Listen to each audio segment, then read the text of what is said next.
ৰাজ্যত মুকলি কৰা হল নতুন ছবিগৃহ অসম ৰাজ্যিক চলচ্চিত্ৰ বিত্ত উন্নয়ন নিগমৰ উদ্যোগত পাঞ্জাবাৰীৰ জোনাকী কমপ্লেক্সত শুভ উদ্বোধন আইডিও ছবিগৃহটি উদ্বোধন কৰিলে মুখ্যমন্ত্ৰী ডক্টৰ হিমন্ত বিশ্ব শৰ্মাই অসম ৰাজ্যিক চলচ্চিত্ৰ বিত্ত আৰু উন্নয়ন নিগমৰ দ্বাৰা প্ৰযোজিত 69 সংখ্যক ৰাষ্ট্ৰীয় চলচ্চিত্ৰ বঁটাৰে সন্মানিত ছবি অনুনাদৰ শুভ মুক্তি দিয়া হয় এই আইডিও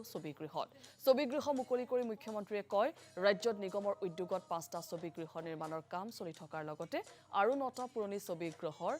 পুনৰ নিৰ্মাণ চলি আছে তেওঁ লগতে কয় অসমীয়া ছবি মুক্তি পোৱা মানে সফলতাৰ আন এক উদাহৰণ ছবি কেতিয়াও ৰাজনৈতিক দৃষ্টিভংগীৰে চাব নালাগে অনুষ্ঠানত উপস্থিত থাকে সাংসদ পবিত্ৰ মাৰ্ঘেৰিটা আৰু চলচ্চিত্ৰ বিত্ত উন্নয়ন নিগমৰ অধ্যক্ষ হিমন্ত শেখৰ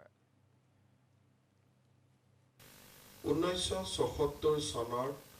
স্থাপিত হোৱা অসম ৰাজ্যিক চলচ্চিত্ৰ নিগমে চলিত বৰ্ষৰ 4 ছেপ্টেম্বৰত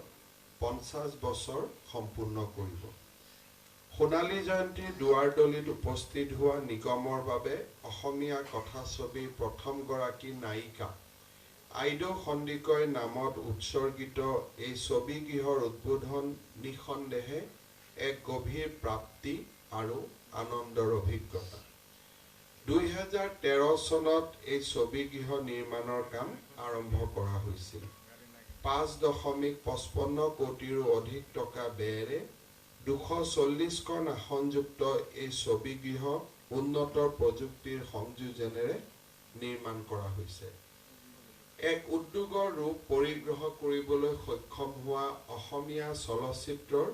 সোণখেৰীয়া যাত্ৰাক এই ছবিগৃহই বিশেষ গতি দিয়াৰ লগতে মানসম্পন্ন ছবি প্ৰদৰ্শনেৰে দৰ্শক ৰাইজৰো আদৰ বুটলিবলৈ সক্ষম হ'ব বুলি মই আশা কৰিছোঁ ৰাজ্যত চলচ্চিত্ৰ নিৰ্মাণ আৰু প্ৰদৰ্শনৰ এক ইতিবাচক আৰু সুস্থ পৰিৱেশ গঢ়িবলৈ আমি আটায়ে নিৰন্তৰ প্ৰয়াস কৰিছোঁ এই দিশত অসম ৰাজ্যিক চলচ্চিত্ৰ নিগমৰ জৰিয়তে কেইবা লানিও পদক্ষেপ আমি গ্ৰহণ কৰিছোঁ নিগমে ইতিমধ্যে ৰাজ্য চৰকাৰৰ আৰ্থিক সাহায্যৰে ৰাজ্যত 5টা নতুন ছবিগৃহৰ নিৰ্মাণ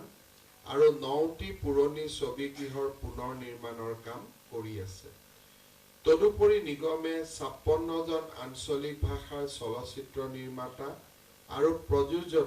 প্ৰযোজকক